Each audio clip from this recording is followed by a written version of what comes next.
영국의 대문호 찰스 디킨즈라는 사람이 있었는데 이 사람은 어린 시절에 집안 형편이 어려워서 길 모퉁이에서 구두를 닦으며 생활해야만 했습니다. 하지만 그는 온종일 허리를 굽혀서 이제 구두를 닦으면서도 늘 콧노래를 부르며 밝은 얼굴로 일했다 그러죠. 근데 지나가는 사람이 이렇게 물었어요. 얘야, 구두 닦는 일이 너 뭐가 그렇게 즐겁니? 라고 이렇게 물으니까 그때 소년 디킨즈는 이렇게 대답합니다. 선생님, 저는 지금 구두를 닦고 있는 것이 아니라 세상의 희망을 닦고 있거든요. 라고 이렇게 자신 있게 대답을 했다는 거죠. 그는 자신이 하는 일을 단순한 생업이 아니라 누군가에게 기쁨을 주는 사명으로 보았다라는 것을 알 수가 있게 되는데요. 사명이란 과연 어떤 것이라고 정의할 수 있을까요? 진정한 사명은 나는 하나님께 심부름을 받고 이 땅에 태어난 생명이다라고 고백하는 것에 달려져 있는데 이러한 사명자는 환경의 지배를 받지 않습니다. 19세기에 피지의 식인종들에게 복음을 전하라고 했던 이 제임스 칼버트 선교사는요, 그곳에 가면 죽을 것이라는 선장의 만류에 이렇게 대답하게 됩니다. 우리는 이곳에 오기 전에 이미 죽었습니다. 이렇게 고백을 했다라는 것이겠죠. 나를 보내신 이의 명령이 내 목숨보다 귀하다는 고백, 바로 이것이 사명자의 고백이 되는 것입니다. 오늘 본문에 이러한 사명자의 길을 묵묵히 걸어간 한 사람, 아브라함의 종 엘리에셀의 이야기가 등장하고 있습니다. 사라가 죽고 아브라함이 노년에 이르렀을 때에 그에게는 아들 이삭의 배필을 찾아야 되는 절박한 과업이 있었고, 또 아브라함은 가장 신뢰하는 종 엘리에셀을 불러서 내 고향 내 족속에게로 가서 아내를 택해오라고 명하면서 그의 환도뼈 아래에 손을 넣고 맹세하게 하죠. 엘리에셀은 주인의 이 엄중한 명령 하나를 붙들고 약 800km의 험한 광야길을 가로질러서 메소포타미아 나홀의 성에 도착하게 됩니다. 그는 우물가에서 간절하게 기도를 하게 되었고, 기도가 끝나기도 전에 리브가를 만나는 기적을 체험하게 되죠. 이 장면은 굉장히 중요한 장면이라고 제가 여러분 말씀드리고 싶은데요. 이 장면은 우리의 예정하심이 어떤 것인가 여기에 대해서 잘 설명해주고 있는 그런 본문이 됩니다. 사실 이 본문을 잘 이해하게 되면 하나님이 우리를 예정하신다라는 말이 어떻게 이해가 되는지를 잘 알 수 있게 되는데, 우리가 기도했기 때문에 하나님이 응답하신 것이 아니라 하나님은 우리의 기도라는 도구를 통해서 이미 하나님의 일들을 시작하셨다라는 것을 확인해 봤을 때 이게 하나님의 예정과 섭리가 이루어지는 방식이라는 것을 알 수가 있게 되죠. 사실 이 부분이 정말 혼란스러운 부분이기 때문에 여러분들이 이 구절을 잘 이해하시면 하나님의 예정하심과 계획하심이 어떤 것인가에 대해서 잘 이해할 수가 있게 될 것입니다. 그래서 이 말씀을 보면 기도가 끝나기도 전에 리브가를 만나는 기적을 체험하게 되는데요. 오늘 우리가 보는 본문은 그 이후의 상황을 보여주고 있습니다. 리브가가 집으로 달려가서 이 일을 알리게 되니까 그녀의 오라버니 라반이 등장을 하죠. 라반은 여러분 언제 등장한지 아시죠? 나중에 야곱과 함께 만나서 야곱의 이제 그런 일을 감당하는 삼촌으로서 역할을 감당하지 않습니까? 근데 이제 그녀의 오라버니 라반이 등장을 하는데, 라반은 그 누이의 어떤 코걸이와 손목걸이를 보고 누이의 말을 들은 후에 곧바로 우물가로 달려가게 됩니다. 이것은 라반의 성품이 어떠한가를 엿볼 수 있는 그런 대목이 되죠. 그래서 이 많은 학자들은 라반이 이제 그 종을 영접하기 위해서 달려간 1차적인 동기가 순수한 환대라기보다는 누이가 착용한 고가의 황금 장신구에 매료된 탐욕일 가능성이 높다라고 지적을 해주고 있습니다. 이것은 훗날 야곱과의 관계에서 보여줄 라반의 계산적이고 이기적인 면모를 예견해주는 모습이 되기도 하지만, 하나님의 섭리는 이제 이러한 인간의 불순한 동기조차도 자기의 목적을 이루는 도구로서 사용되고 있다는 것을 보여주고 있습니다. 31절에 보니까 이렇게 얘기해주고 있죠. 라반이 이르되 여호와께 복을 받은 자여 들어오소서, 어찌 밖에 서 있나이까, 내가 방과 낙타의 처소를 준비하였나이다, 이렇게 고백하고 있어요. 라반이 종에게 건넨 환영 인사가요, 겉으로는 경건해 보이기도 하지만 그 기저에는 아브라함 가문의 부에 대한 기대가 깔려서 불순한 모습도 나타나고 있습니다. 그럼에도 불구하고 이 고백은 아브라함의 종이 누구인지를 라반의 입을 통해서 선포하게 함으로써 이 만남이 인간의 만남이 아니라 하나님이 맺어주신 만남이라는 것을 우리에게 각인시켜주고 있는 것이죠. 오늘 저는 이제 저와 여러분에게 허락된 이 본문을 통하여서 어떤 말씀을 전달할까 곰곰이 고민하다가 무엇보다도 이 엘리에셀의 모습에 조금 더 집중하게 되었습니다. 이 모습이 조금 더 저의 묵상 가운데 이제 더 나타나게 되었는데, 이 본문 가운데 엘리에셀이 어떻게 사명자로서의 자기 역할을 감당했는가, 이 말씀이 조금 더 저에게 많이 다가왔어요. 본문을 통해서 다시 한번 나에게, 우리에게 허락된 사명을 어떻게 감당해야 되는지 점검하면서 이 사명자로서의 인생을 살아가기로 다짐하는 저와 여러분, 우리가 되시기를 주의 이름으로 간절히 부탁을 드리겠습니다. 자, 그럼 첫 번째로 사명자는 어떤 사람인가? 사명자는 사명을 절대적으로 앞세우는 우선순위를 가지고 있다라는 것을 확인하게 되죠. 본문 33절을 보면은 라반의 안내로 집에 도착한 엘리에셀 앞에서 발 씻을 물과 낙타의 먹이, 그리고 산의 진미가 차려져 있었습니다. 그러나 종은 단호하게 말하고 있어요. 내가 내 일을 진술하기 전에는 먹지 않겠다, 이렇게 얘기하고 있는데, 그는 이제 800km의 여정을 마친 노인 아니겠습니까? 그러니까 얼마나 허기가 지고 지쳐 있겠어요. 하지만 그는 주인의 일을 매듭짓기 전에는 내가 식탁에 앉지 않겠다라고 선언하고 있습니다. 이것은 무슨 얘기냐? 자신의 육체의 필요보다 사명의 긴급성이 더 중요했기 때문인데요. 특히 이 모습은 신약의 예수님을 떠올리게 되죠. 수가성 우물가에서 사마리아 여인에게 복음을 전하신 예수님은 제자들에게 나의 양식은 나를 보내신 이의 뜻을 행하며 그의 일을 온전히 이루는 이것이다 라고 말씀해 주셨는데, 다시 말해서 사명자에게는 밥 먹는 것보다도 주인의 마음을 시원케 해드리는 것이 진정한 배부름이라는 것을 얘기해 주고 있습니다. 저와 여러분도 마찬가지예요. 종종 우리는 나에게 주신 사명들을요, 너무 쉽게 내팽개칠 때가 얼마나 많은지 모르겠어요. 피곤하기 때문에 내가 사명을 버리고요, 힘들기 때문에 사명을 버리고, 바쁘기 때문에 받은 사명을 잊어버리게 됩니다. 내가 기분이 좋지 않아요. 감정이 상했어요. 그러니까 내가 주님 주신 사명 감당하지 않겠습니다 라고 할 때가 얼마나 많은지 모르겠습니다. 그래서 우리는 이런 많은 여러 가지 이유들 때문에 사명을 멀리할 때가 많이 있게 되죠. 그러나 진정한 사명자의 특징은 과연 어떤 것일까요? 그것은 바로 환경을 탓하지 않고 사명을 위해서 자기 환경을 만들어가는 사람들이 됩니다. 사명을 감당하기 위해서 제가 여러분들에게 꼭 말씀드리고 싶은 것은 인생을 좀 정돈할 줄 알아야 된다. 사명을 감당하기 위해서는 사명에 좀 집중할 줄 아는 삶을 사셔야 됩니다. 무슨 얘기냐면, 삶을 정리하지 않고는 사명을 감당할 수 없다라는 얘기예요. 그러니까 여러분들 가운데 정말 쓸데없는 일들이 있어요. 뭔가 중요해 보이면서도 쓸데없는 일이 분명히 있거든요. 근데 우린 때로는 그 중요해 보이면서도 쓸데없는 일에 너무나도 많이 집중할 때가 있게 되죠. 그래서 사실 이 사명을 받았다면, 사명을 가지고 살아간다면 사명을 위해서 삶을 정리하고 심플하게 자기의 인생을 좀 집중할 줄 알아야 된다라는 것이죠. 그렇지 않으면 사명을 감당하지 못할 이유가 우리는 너무나 많아집니다. 그러니까 어떻게 되느냐? 사명 감당하기 위해서는 불필요한 관계도 정리할 줄 알아야 되고요. 삶에 불필요한 어떤 것들을 잘 보셔서 그것도 정리할 줄 알아야 됩니다. 그렇게 하지 않으면 하나님이 주신 사명을 감당하는 일은 너무나 어렵다라는 것이에요. 목사라면은 목사의 직분을 받았기 때문에 그 목사의 일을 감당하기 위해서 자기의 삶을 심플하게 정리할 줄 알아야 되고, 장로가 되었으면 장로의 역할을 감당하기 위해서 자기의 삶을 정리해서 자기에게 주어진 삶을 장로로서의 역할을 감당하기 위해서 심플하게 정리할 줄 알아야 됩니다. 권사가 되었으면 권사도 그 역할을 감당하기 위해서, 그 받은 사명을 감당하기 위해서 자기 삶을 정리하고 그렇게 그 일을 감당할 필요가 있고, 안수 집사 역시 그 직분을 받았기 때문에 그 역할 속에서 감당하기 위해서 정리하고 포기할 건 포기할 줄 알아야 되는 것이죠. 또 집사도 마찬가지고 모든 성도들이 마찬가지입니다. 사명을 받았는데 그 사명을 내가 때로는 이것도 하고 저것도 하고 다 모든 것들이 산재인 상태에서 그 사명을 감당하는 일은 불가능하다라는 거죠. 예배에 집중할 수 있는 시간을 만들어야 되고, 여러분들이 예배에 집중할 수 있는 어떤 사람들을, 어떤 그 상황들을 마련할 필요가 있다라는 것입니다. 혹시라도 나에게 주신 사명들을 잊어버리고 있지는 않습니까? 주님께 결단한 것들을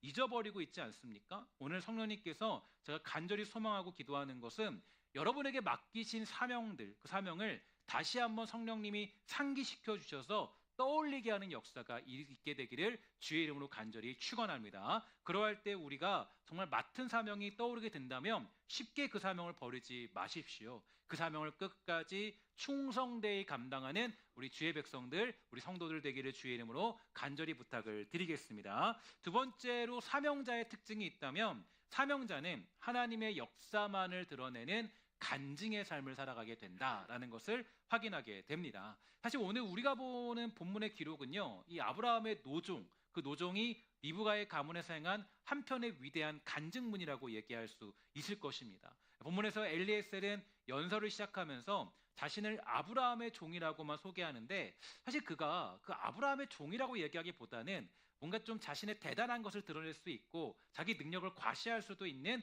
그런 상황이었어요. 그러나 그는 자신을 높이는 모든 미사오구를 다 버리고 오직 종이라는 정체성만 밝히고 있습니다. 그는 자신의 능력을 자랑하지 않았고 오직 주인 아브라함을 축복하신 여호와 하나님과 그분이 정말 어떻게 자신을 이 먼 길까지 평탄하게 인도하시는지를 있는 그대로 진술하게 되었다라는 것이죠. 그래서 본문 42절부터 48절까지는 그저 우물가에서 일어난 일을 다시 한번 상세하게 반복하고 있습니다. 왜 성경은 그 긴 이야기를 다시 반복하고 있는 것일까요? 그것은 바로 이 사건이 엘리에셀의 입을 통해서 간증으로 재해석되고 있기 때문입니다. 그는 자신의 기도가 끝나기도 전에 리브가가 나타났다는 것을 강조하면서 이 모든 것이 여호와께서 나를 바른 길로 인도해서 일어난 일이다라는 것을 선포하고 있는 것이죠. 이처럼 사명자는 주어진 사건을 자신의 간증으로 표현하는 그런 놀라운 은혜를 가지고 있습니다. 사명을 가지고 있으면 주어진 인생이 모두가 다 간증거리예요. 이게 정말 중요한 메시지죠. 그러니까 이제 사명 따라 살지 않으면 모든 게 그냥 일상이지만 사명 따라 살면 나에게 주어진 모든 일들이 전부 다 간증이 될 수 있다라는 거예요. 쉽게 말해서 나의 인생에 간섭하시는 하나님을 바라보는 눈이 생긴다라는 것인데, 많은 경우 예수를 믿고 교회를 다닌다고 하면서도 주어진 나의 인생과 삶들을 간증으로 풀어내지 못하는 경우가 너무나 드물다는 것입니다. 우리는 그러니까 좀 습관화해야 돼요. 습관화해야 되고 사명을 감당하는 사람들은 이런 훈련들이 좀 필요한 것 같아요. 나에게 주어진 삶을 정말 하나님의 일하심과 하나님의 능력과 하나님의 인도하심으로 풀어내는 습관들. 근데 이제 많은 경우가 우리가 주어진 삶을 간증으로 풀어내는 경우가 굉장히 드물어요. 꼭 엄청난 기적이 있어야 우리는 하나님의 살아계심과 그분의 능력을 자랑할 수 있는 것입니까? 오병이의 기적이 있어야, 병이 낫는 기적이 있어야 하나님 살아계심이라고 고백할 수 있는 걸까요? 그렇지 않죠. 오늘 하루로 살아가는 능력도, 내가 잠에서 깨어나게 된 모든 것들도 모두가 하나님의 은혜 아니겠습니까? 우리는 하나님을 충분히 자랑할 근거와 이유를 지금도 가지고 있어요. 억지로 하나님을 드러내라는 것이 아니에요. 어떤 사람들은 대화를 하면요, 자기의 어떤 고생과 어떤 그런 힘듦과 어려움들만 가득합니다. 힘든 일만 가득해요. 어려운 일만 가득해요. 그러나 진정한 사명자는 그 어려운 일과 고생들 속에서도 자기의 삶 가운데 역사하시는 하나님을 발견하게 되더라고요.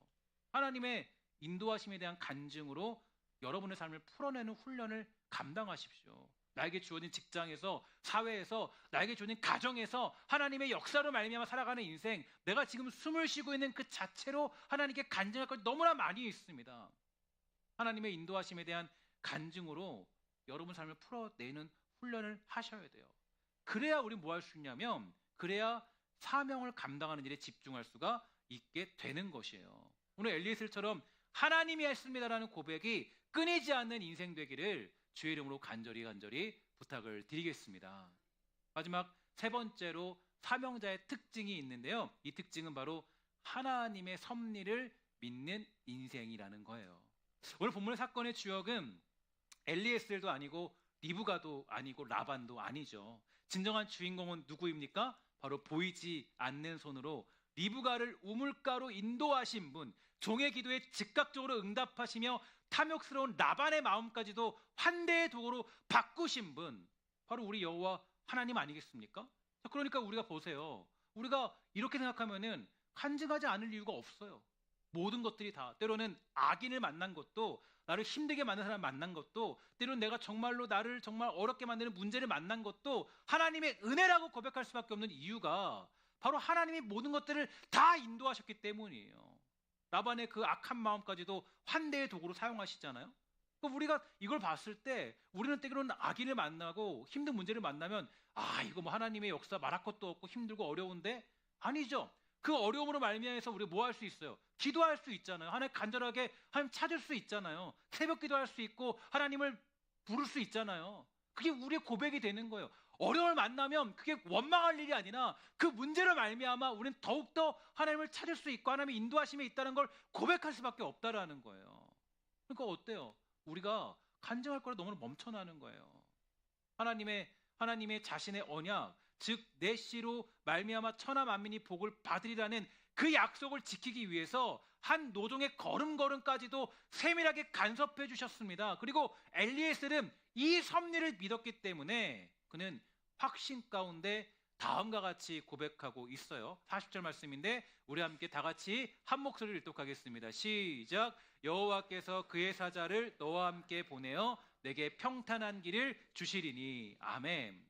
또한 49절도 보니까 이제 당신들이 인자함과 진실함으로 내 주인을 대접하려거든 내게 알게 해주시고 내가 우로든지 좌우로든지 행하게 하소서, 이렇게 얘기하는데, 그러니까 이게 무슨 얘기냐면, 그러니까 그가 최선을 다해서 설득했지만 결과에 집착해서 비굴해지지 않았다라는 거예요.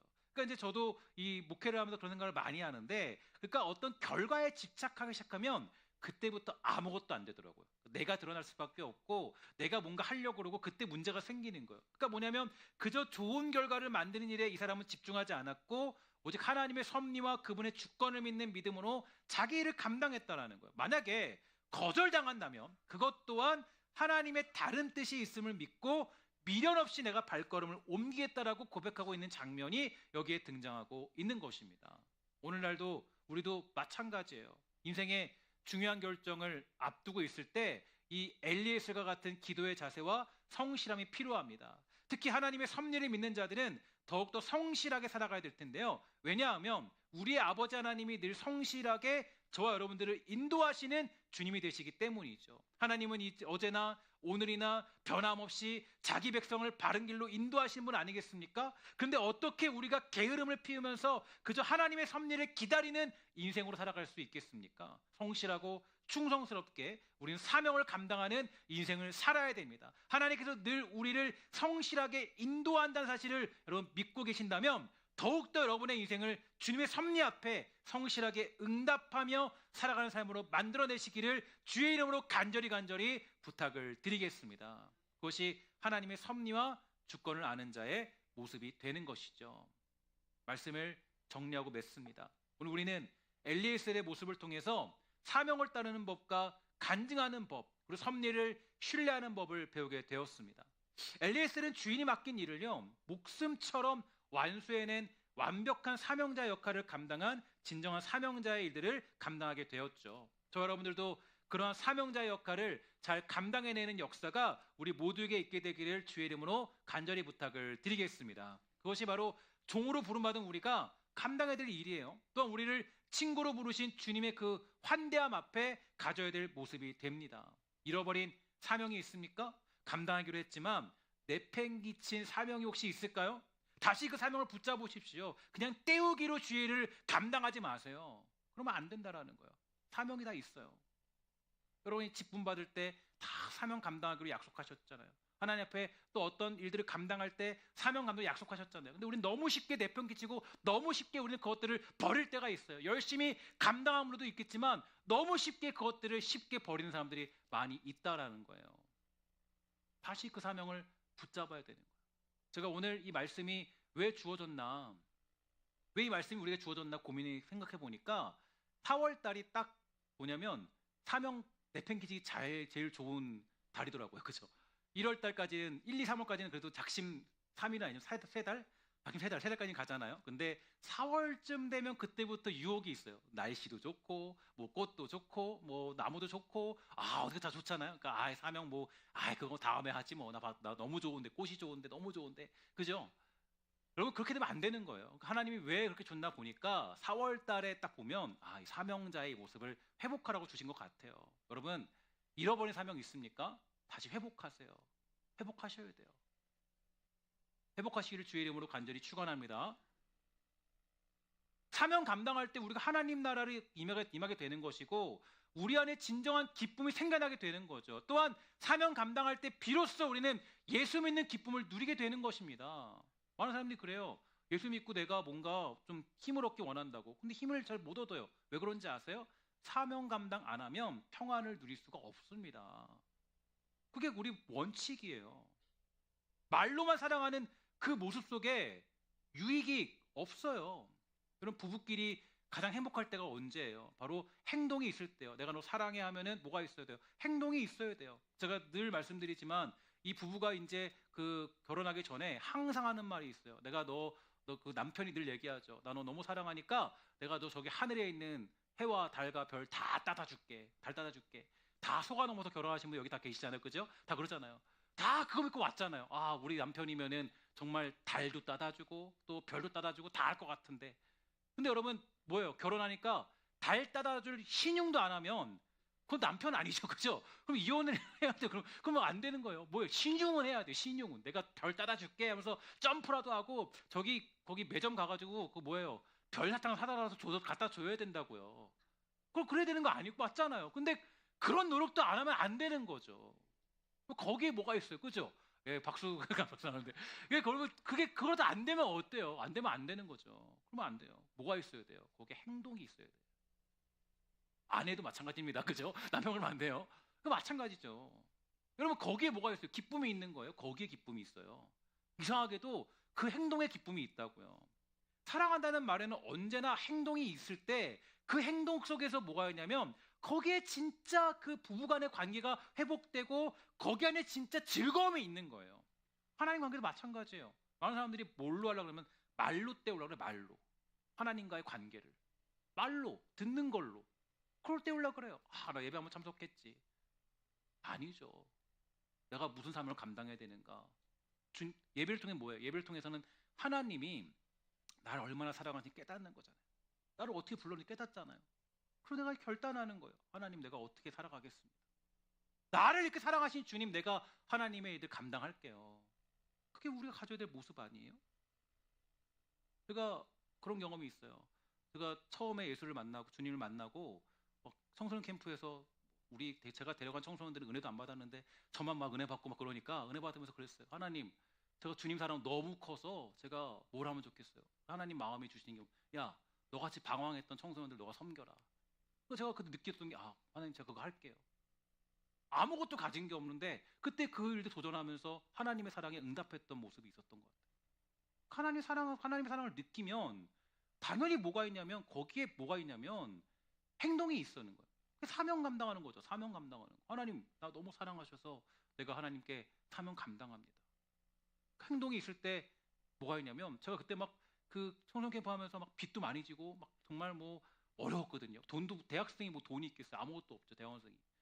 그러니까 막 하면서도 근데 그게 하나도 안 슬펐어요. 너무 행복했어요.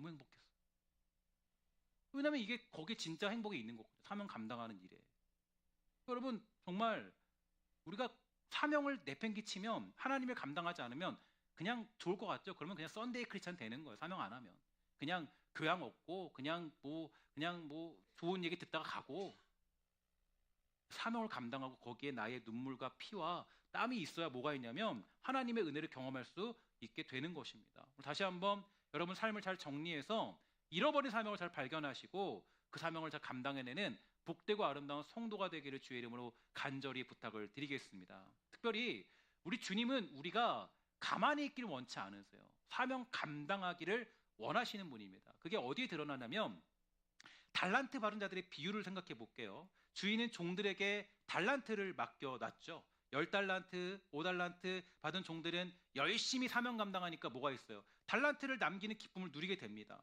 그러니까 이제 이 달란트를 남겼다라는 것은 거기에 이익이 있었고 또 그들이 아마 불평과 원망하면서 달란트를 남기지 않았을 거예요. 자기가 받은 달란트를 아주 충성되이 감당하는 기쁨이 있었고 결국 달란트를 남기는 기쁨을 누렸지만 문제는 한 달란트 받은 자는 그것을 숨겨두었다가 불평이나 하고 원망하다가 결국 슬피하며 이를 가는 저리로 쫓겨나게 됩니다. 자 보세요. 중요한 건 달란트를 얼마 받았느냐가 중요한 것이 아니라 사명을 감당했냐 안 했냐에 따라서 누리는 기쁨이 다르다는 것입니다. 교회도 잘 보면 이런 교회 생활 해보면 알겠지만 불평과 원망하는 사람들의 특징은 사명 감당 안 하는 특징이 있습니다. 사명 감당 안 해요. 그러니까 불평과 원망에 사로잡히는 사람들은 대부분이 다 사명 감당 잘 제대로 안 해요. 그러니까 사명 감당한 사람들은요 불평과 원망할 일이 없어요. 사명 감당해도 바쁜데 내가 성가다기도 바쁘고, 내가 뭐 안내팀하기도 바쁘고, 내가 뭐 어떤 뭐 찬양팀을 바쁘고, 내가 지역장을 바쁘고 바쁜데 거기에 내가 지금 힘을 쓰고 바쁜데 불평할 일이 어디 있어요? 하나님 맡기는 감당하는데. 근데 뭐예요? 내가 그냥 시간이 남고 내가 한가해지니까 하나님을 감당하지 못하니까 거기에 뭐가 있어요? 불평이나 하고 원망이나 하고 지적이나 하고 그렇게 돼 있는 거라고요. 그리고 중요한 것은 사명 감당하는 사람들은요, 제가 보니까 불평하지 않아요. 정말 내가 보기 힘들어요. 어렵거든요. 너무 바쁜데 너무 어려운데 주일 감당해요. 근데 보면 그 사람들은 원망하지 않아요. 왜냐면 자기에게 중요한 것은 상황이나 관계가 아니라 뭐냐면 사명을 어떻게 하면은 이루어내냐가 더 중요한 관건이기 때문이에요. 근데 불평과 원망은 아무런 도움이 안 되잖아요. 그러니까 뭐예요? 내가 사명 감당하지 않으면 그저 불평과 원망에 끌려다니는 인생이 될 수밖에 없는 겁니다. 우리가 불평하고 원망할 시간이 어디 있습니까? 사명 감당할 시간도 부족한데요. 제가 특별히 달란트 비유를 보면서 느낀 것은 하나님이 또한 이 달란트를 남긴 사람들에게 칭찬을 아끼지 않았어요. 칭찬하면서. 이 얘기는 뭐냐면 사명 감당하고자 하는 것은 우리가 그냥 스스로 자발적으로 하는 것 같지만 실제로 하나님이 그걸 너무나 원하신다라는 거예요. 그러니까 우리가 하나님이 감당하는 걸 원하신다는 거예요. 그러니까 만약에 하나님이 그걸 원하지 않는다면 굳이 칭찬하고 굳이 그를 뭐 슬피 울며 이를 가는 자리로 보내지 않았겠죠. 그죠? 그러니까 보면은 이 내용을 봤을 때 하나님이 원하시는 건 여러분들에게 주신 달란트를 정확하게 활용하라고 하나님이 그를 기뻐한다라고 얘기해주고 있는 거라고요. 여러분, 우리가 받은 사명들을 여러분이 받은 달란트를 사용하는 것은 굉장히 큰 축복입니다. 그러니까 이거는 하나님이 기뻐하시는 일이고 여러분들이 하나님의 그 주시는 이익들을 누리는 귀한 자리가 되는 거예요. 특별히 엘리에셀의 모습을 보세요. 보면은 어디 그에게 불평이나 원망이 있습니까? 아니, 왜 주인은 나를 이렇게 멀리 보내는 거야? 아니, 자기가 찾지 왜 나보고 찾으라는 거야? 아니, 도대체 어디로 가라는 거야? 더워 죽겠어, 뭐 안 할래, 이런 거 없잖아요. 그냥 주인이 명령하니까 800km 가요. 그리고 중요한 건 이 아브라함이 너 가면은 누구 만날 거야 라고 얘기도 하지 않아요. 그냥 너 가서 찾아와. 가면 있을 거야. 내가 가나안 땅 사람 싫으니까 거기 가가지고 너 데려와. 이게 전부라고요.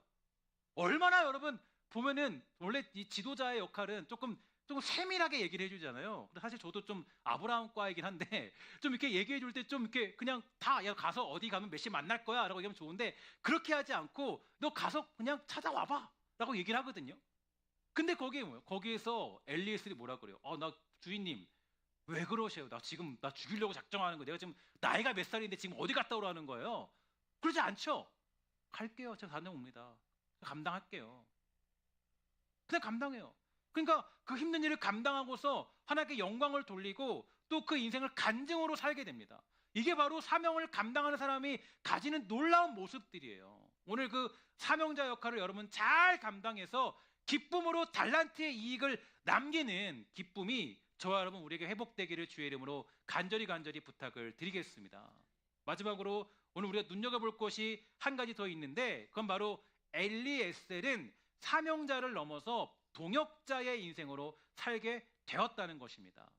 보통 많은 사람들이 좋아하는 꽃은 뭐냐면 이렇게 있는 튤립이나 장미 같은 것들을 굉장히 좋아하죠. 여러분 다 보면은 장미 얼마나 좋아합니까? 튤립 좋아하지 않습니까? 근데 그 튤립이나 장미를 좋아하는 이유는 튤립과 장미가 주목을 받기 때문일 겁니다. 누가 봐도 그 꽃들은 크고 예쁘며 주인공 같이 보이죠. 그러나 제가 이제 어렸을 때부터 저는 되게 좋아했는데 가장 좋아하는 꽃은 안개꽃이었어요. 안개꽃이 이렇게 쫙 뭉쳐 있으면 얼마나 이쁜지 몰라요. 그러니까 이 안개꽃송이 하나는 너무나 작아서 하나만 떼어놓으면 꽃인지 뭔지 알 수 없겠지만 하지만 이 작은 꽃들을 한데 모여서 풍성함을 이룰 때 참으로 아름답죠. 자, 그러면 이 안개꽃이 가장 아름다울 때는 언제인지 아십니까? 안개꽃 중간에 저렇게 딱 저 장미나 튤립이 딱 있을 때 그때 안개꽃의 그 진가가 드러나게 돼요. 안개꽃이 그냥 안개꽃이 있으면 저도 그것도 너무 이쁜데 안개꽃의 진가는 그 중간에 딱 한 송이의 꽃이 딱 있을 때 그때 너무너무 이쁘죠. 제가 정말로 좋아하는 그 꽃이 안개꽃이 다 모이는 걸 좋아하는데 안개꽃의 그 어떤 그 장미 하나가 딱 하나만 두 개 안 돼. 하나만 꽂혀야 돼. 하나만 꽂아야 되는데 하나만 뚝 꼽아놓고 있을 때 그때 얼마나 이쁜지 몰라요. 얼마나 이쁜지 몰라요. 근데 안개꽃이 좀 많아야 돼. 좀 적으면 안 돼요. 그죠? 그래서 좀 많아야 돼요. 그때 안개꽃의 진가가 나타나게 되는 거예요. 그러니까 자기를 지워서 타인을 빛나게 하는 것, 그게 바로 동역자의 아름다움인 것 같아요. 그러니까 엘리에셀은 아브라함의 집에서 길러온 종이었고 한때는 아브라함의 상속자로 삼으려 했을 만큼 아주 신뢰받는 그런 종이었습니다. 신임했던 인물이었어요. 그러나 그는 하나님께서 이삭을 주셨을 때 섭섭해하거나 야망을 품지 않았습니다. 도리어 기꺼이 그 기대를 내려놓고 아브라함과 이삭을 위한 배경이 되기로 작정하게 되었어요. 그는 주인공 아브라함을 빛나게 해주는 안개꽃 같은 동역자였기 때문에 그는 그러한 어떤 마음을 가질 수가 있게 된 것이죠. 그리고 중요한 것은 이 아브라함이 이렇게 아주 믿음의 조상으로 서게 된 것은 그가 투철한 믿음 가운데 있었기 때문이고 하나님의 인도하심과 섭리 가운데 있음도 분명하겠지만 중요한 것은 바로 그와 함께하는 그런 동역자가 있었기 때문에 아브라함은 끝까지 자기 역할을 감당하는 인물이 될 수 있었고 믿음의 조상으로서의 역할을 감당할 수 있었던 것입니다. 우리는 뮤지컬 무대를 보면요, 주연 배우에게 갈채를 보내지만 정작 그 무대를 완성하는 것은 조명의 아름다움, 배경, 그림, 그리고 주인공과 호흡을 맞추는 조연들입니다. 조명이 없다면 주인공은 결코 빛날 수 없겠죠. 그 무대에 힘을 쏟은 그들 모두가 주인공이고 저는 이들을 동역자라고 지칭하고 싶습니다. 동역자는요, 서로의 생각을 나누며 눈을 맞추고 인정하는 관계죠. 주인공이 빛나도록 옆에서 함께 호흡을 나누는 이 동역자 의식이야말로 우리 교회에 반드시 필요한 마음이 되는 것입니다. 동역자가 없이 주인공이 있을 수 없고 동역자가 있어야 주인공이 정말 살아날 수 있게 되는 것이고 바로 이 모든 동역자 주인공이 함께 할 때에 그때 뭐가 있냐면 거기에서 그 모든 사람들이 다 주인공의 역할을 감당할 수 있게 되는 줄 믿습니다. 늘 저와 여러분은 예수 그리스도의 십자가 은혜로 말미암아 하나님의 동역자로 부름받게 되었음을 잊지 마시기를 주의 이름으로 간절히 부탁을 드리겠습니다. 정말 그래서 사명자로 부름받은 우리는 자기의 위치를 알고 자기 자리를 지켰던 엘리에셀처럼 주인공이 되고자 하는 야망을 버리고 오직 우리 주 예수 그리스도만을 높이는 동역자의 길을 걸어야만 할 것입니다. 나에게 주어진 자리는 오직 예수님만이 드러나는 자리이고 예수님과 동역자로 살아가는 자리가 되는 줄 믿습니다. 하나님은 우리가 은밀한 중에 행하시는 모든 것을 다 보고 계시죠. 사람들에게 주목받지 못하는 쓸쓸하고 고독한 자리일지라도 엘리에셀처럼 사명을 감당하고 주님의 신실한 동역자로 살아간다면 하나님은 반드시 그 수고를 잊지 않으시고 하늘의 상급으로 갚아주시는 줄 믿습니다. 서로의 배경이 되어주는 안개꽃이 되시기를 주의 이름으로 간절히 부탁을 드리겠습니다. 사명을 따르고 간증을 남기며 하나님의 섭리를 신뢰하는 복된 동역자의 인생 살기를 주저하지 마십시오. 그 자리를 걸어갈 때 하나님이 주시는 복이 큰 줄 믿습니다. 서로에게 인사합시다. 인사할 때 나는 당신의 동역자입니다. 시작. 나는 당신의 동역자입니다. 아멘.